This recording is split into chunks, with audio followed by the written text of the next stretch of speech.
Hierdie week op Binnelanders. Eis wil weet wat is fout met Nicolette. LJ raak al hoe meer verlore en 'n skokkende oproep verander alles vir Naomi. Jy wil beslis nie hierdie week mis nie. Ek is Jock en jy kyk TV-praatjies. Hier is jou Binnelanders voorskou vir 20 tot 24 April 2026.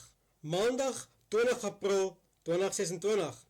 Maandag skop die drama af wanneer Rudolf begin vrees vir Nicolette se veiligheid.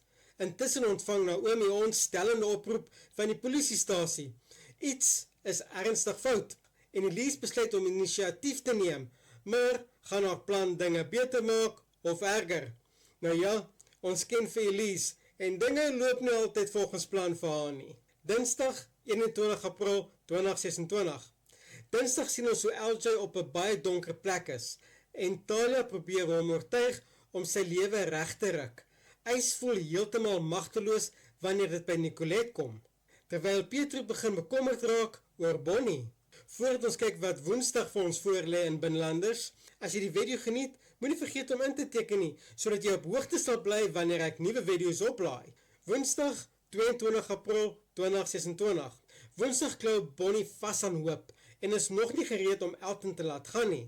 LJ begin uiteindelik sy opleiding, dalk 'n nuwe begin. Maar Nicolette word gedwing om die harde waarheid in die gesig te staar. Donderdag 23 April. Donderdag slaan dinge verrassende rigting in wanneer Eis en Nicolette hals oor kop verlief raak. Dis nou hoogtyd, dink julle nie? Talia gaan vir werksonderhoud wat haar toekoms kan verander. En Naomi is glad nie beïndruk met Elise se projek nie. En Annetjie merk dit dadelik op. Vrydag 24 April 2026. Teen Vrydag is Eis vasbeslote om die waarheid agter Nicolette se simptome te ontdek. Bonnie hoor dat binnelandse bestuur haar wil help om 'n droom waar te maak. En Talia is uiteindelik eerlik met LJ. Dit lyk na 'n intense week vol liefde, geheime en groot besluite. Laat weet in die kommentaar, dink jy Nicolette gaan regkom?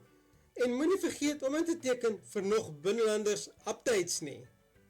Sien jou in die volgende video.